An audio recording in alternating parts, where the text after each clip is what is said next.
Une forteresse de pierre. Un rempart contre l'ennemi sous François Ier. Haut lieu d'enfermement au fil du temps. Maison de préservation de jeunes filles. Maison de correction et prison pour femmes en 1856 avec 509 détenus. Le mitard, avec les cellules de punition et d'isolement. C'est ici qu'est détenue Albertine Sarrazin, dont nous allons raconter l'histoire hors du commun.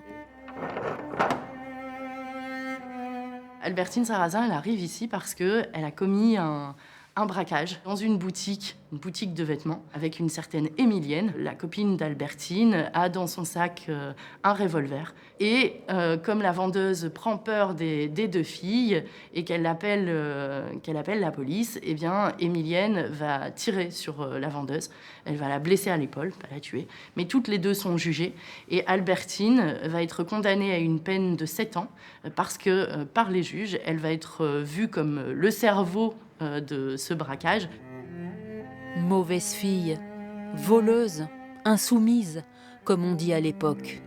Albertine n'a que 19 ans lorsqu'elle arrive à Doullens, après un séjour à Fresnes.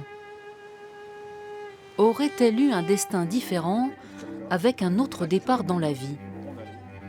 Dès qu'elle est née, elle va prendre cher, abandonnée à la naissance. Sa mère avait une quinzaine d'années. Et elle va être adoptée par un couple de personnes âgées. Elle va se faire violer à l'âge de 10 ans par un ami de la famille, un dénommé Marcel. Elle fugue, fait 1000 bêtises auprès de ses parents adoptifs. À l'âge de 15 ans, son père, qui n'arrive plus à s'en sortir, il va la placer dans un bon pasteur. C'était des établissements pour jeunes filles qui étaient tenus par des religieuses. Mais c'était des prisons. Indisciplinée, indocile, elle est la même quand elle arrive à Doullens. Elle est placée à l'isolement au mitard. Albertine subit l'usage de la camisole censée la faire plier, comme celle emprisonnée pour infanticide, avortement ou prostitution. Comme vous le voyez sur la photo, eh bien, c'est une sorte de vêtement que vous enfilez et qui va vous forcer à avoir vos bras lestés comme ça sur le devant de votre corps ou sur l'arrière de votre corps. Mais on remarque que certaines filles vont la porter quelques jours, voire on peut aller jusqu'à 2 semaines. C'est-à-dire que quand la bonne sœur daignera vous nourrir, eh bien, elle balancera la nourriture à même le sol et vous, en tant que détenu, vous serez dans l'obligation de ramper telle une chienne pour pouvoir vous nourrir. Dans la cour du mitard, la compagnie de théâtre L'Indicible rend hommage à Albertine et à ses indomptables. J'ai fait la violence, je paye pour ma violence, mais j'ai changé. Des mineurs forte tête qui voulaient sortir du cadre dans la France des années 50. Mais pour elle, la seule réponse était cette prison-école, avec ses cellules comme des cages à poules. Tu n'as pas respecté les règles, ce qui signifie, Billy, que tu te prends une sanction. Et encore une sanction, Billy. Tourner en rond dans sa cellule n'est pas inutile pour tout le monde.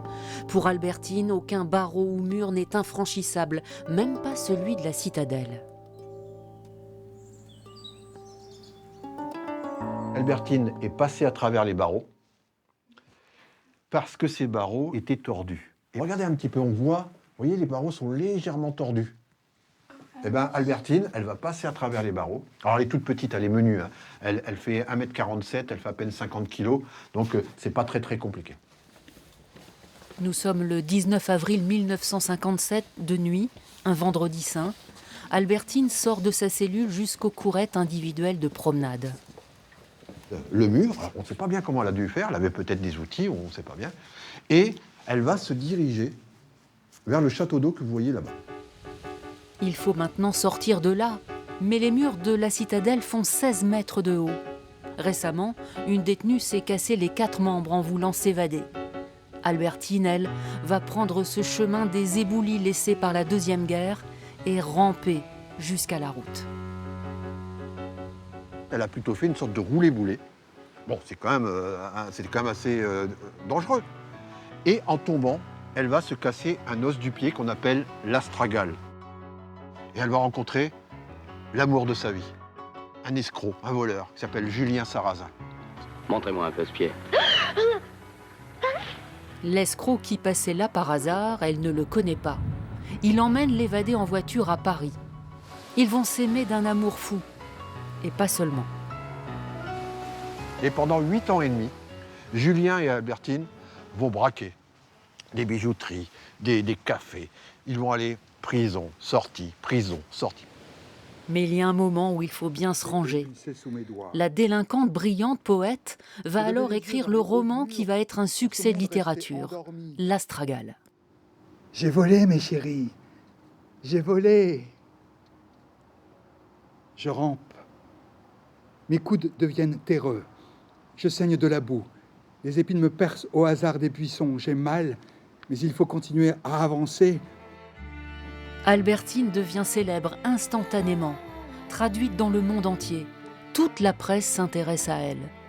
Son histoire est adaptée au cinéma.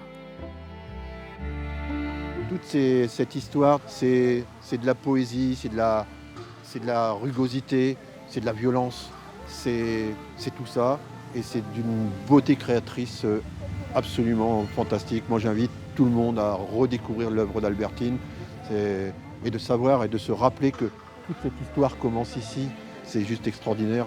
C'est même fort en émotion, finalement. Alors que les soleils noirs commençaient à quitter sa vie, elle meurt à 29 ans des suites d'une opération ratée. Albertine n'avait peur de rien.